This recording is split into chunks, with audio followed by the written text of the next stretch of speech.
bien cadré, il y a du focus, un peu de lumière, c'est parti. Mesdames, messieurs, dans cette vidéo, je souhaitais te partager une hypothèse qui découle simplement d'une intuition. Alors ici, plus que jamais, je te demande de faire preuve de discernement, de ne rien croire sur parole de tout ce que je vais pouvoir raconter ici, puisque c'est juste une hypothèse qui vient seulement d'une intuition, donc voilà. Mais je trouvais pertinent quand même de te partager tout ça, parce que tu verras que finalement, c'est très plausible, et donc si c'est plausible, ça me semblait pertinent de le partager, toujours dans cet esprit d'amener du questionnement, de ne pas donner d'enseignement, pas donner des vérités, mais simplement suggérer des questionnements. Donc c'est parti.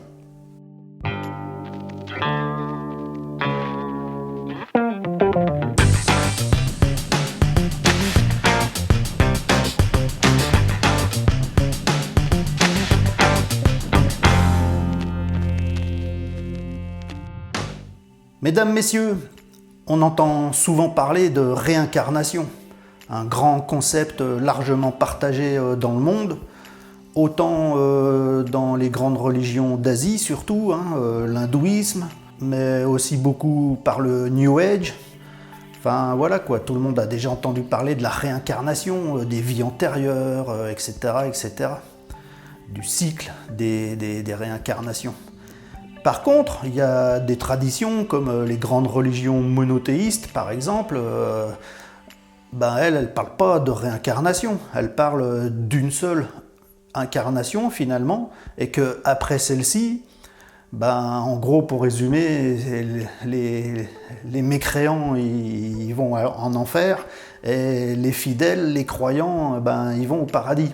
Mais en fait, pour eux, il y a une incarnation, et après, l'état éternel décisif, le paradis quoi, ou l'enfer. Eh bien, moi j'ai une hypothèse qui vient seulement d'une intuition, mais qui a tendance à relier les deux finalement, à marier les deux.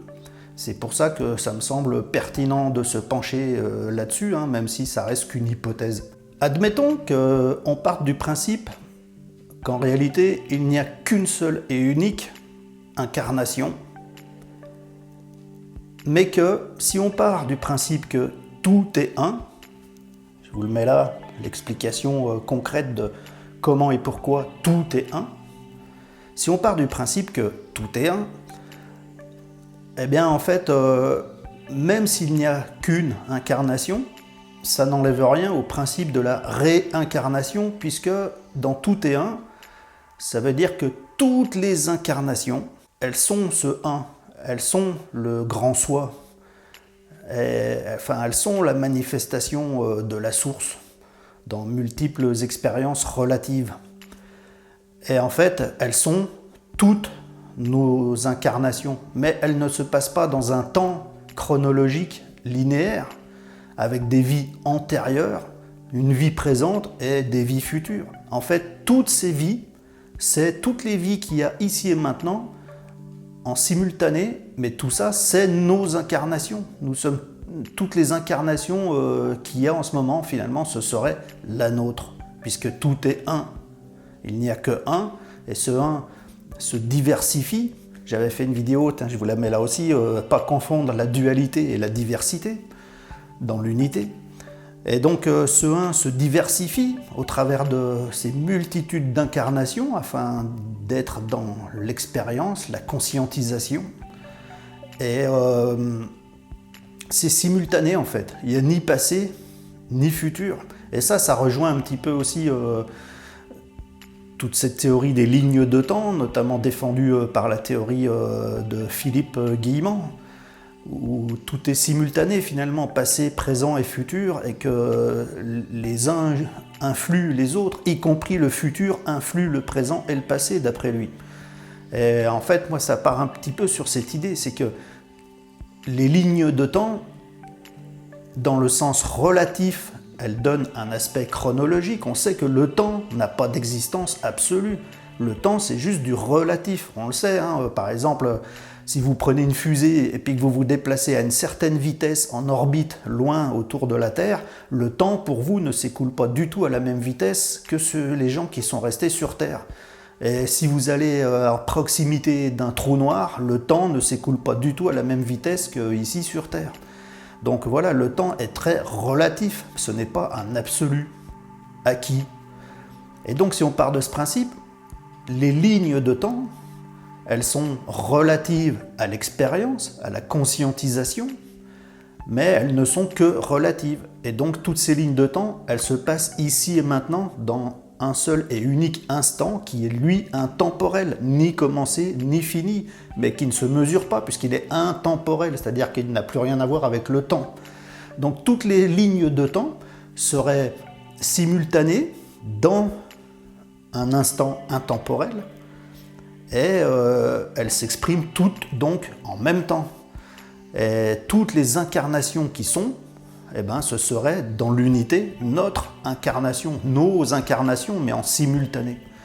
Et donc là, on peut parler de réincarnation, sauf que c'est pas dans un temps linéaire, passé, présent, futur. C'est dans l'intemporel, tout de suite, ici et maintenant, en simultané. Donc voilà, l'hypothèse, c'est ça, c'est que toutes nos incarnations, elles sont simultanées dans l'intemporel, ici et maintenant. Toutes les lignes de temps étant confondues dans l'intemporel, ici et maintenant, puisque le temps n'existe pas en absolu, le temps n'est que relatif pour l'expérience, la conscientisation.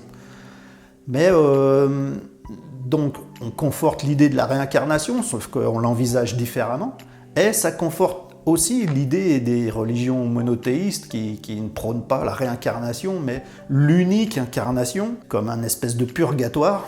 Et puis selon vos actions, vos intentions, bah, vous finissez soit en enfer, soit au paradis. Ça viendrait aussi donc conforter cette théorie, dans le sens où il n'y a qu'une seule incarnation unique finalement, mais qui se démultiplie dans toute sa diversité.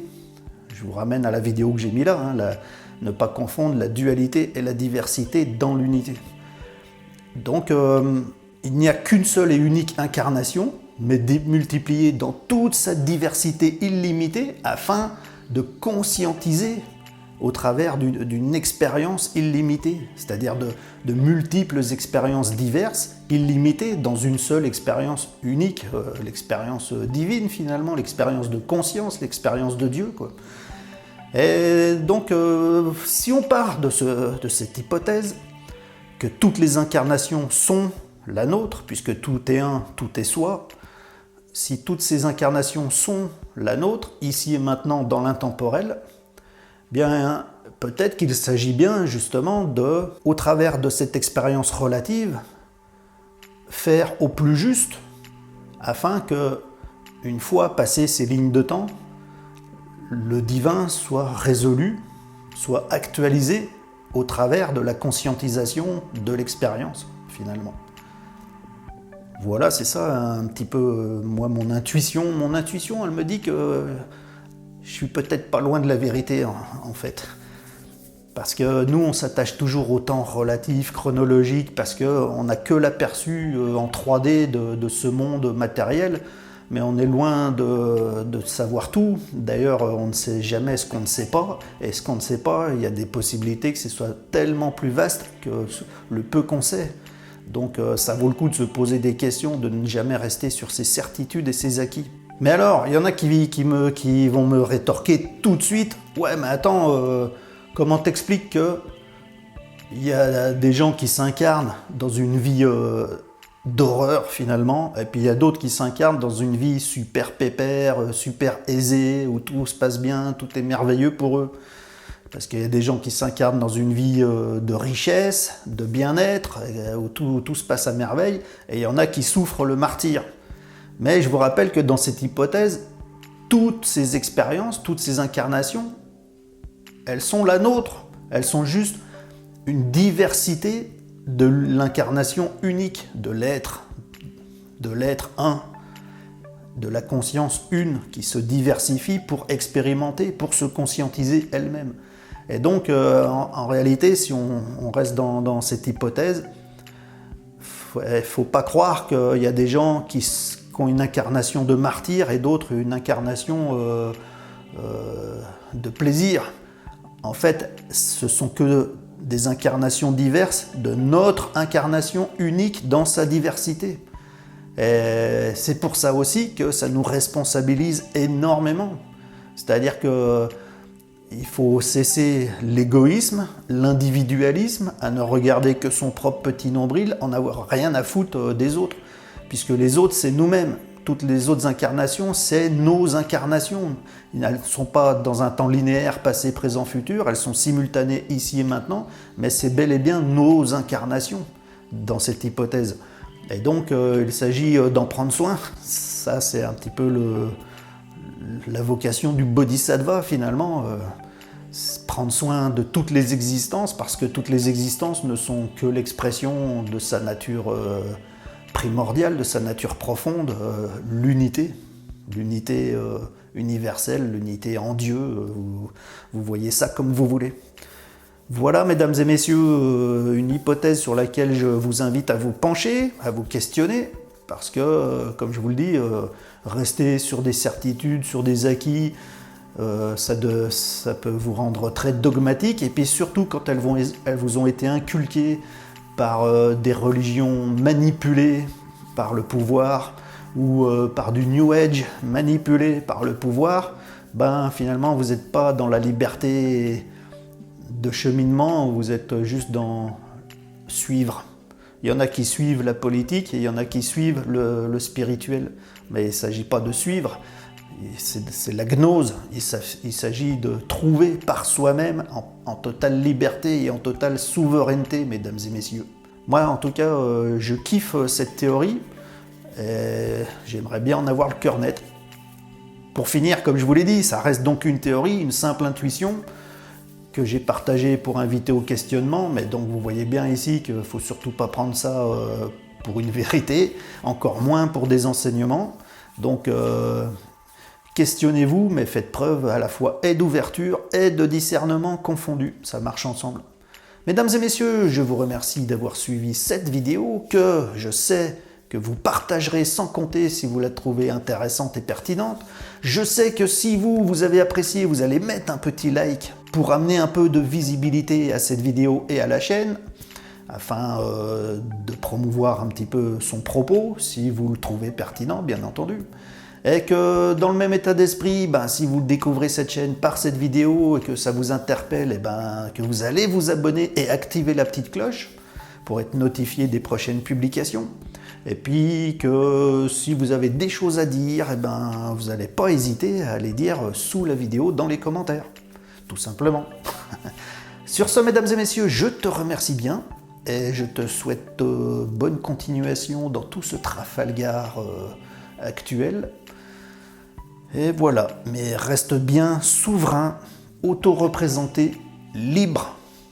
Et affirme-le et acte-le. Ne suis pas comme un mouton, s'il te plaît, parce qu'on va s'en prendre plein la gueule. Sur ce, ciao, bye.